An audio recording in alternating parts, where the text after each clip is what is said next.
Want to delete your Telegram account permanently? In this video, I will show you how to delete your Telegram account step by step. Step 1. Open your browser. Go to or type Telegram delete tab, and then enter your Telegram phone number, include the country code.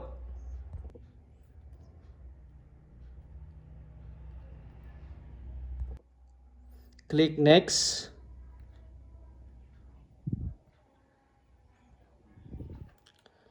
Telegram will send a login code to your Telegram app. Open Telegram app.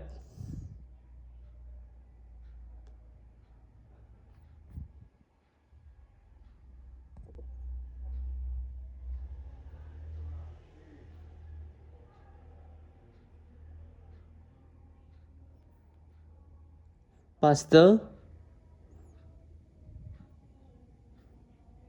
Click sign in. Click delete account. And then delete my account. Yes, delete my account. Thank you guys.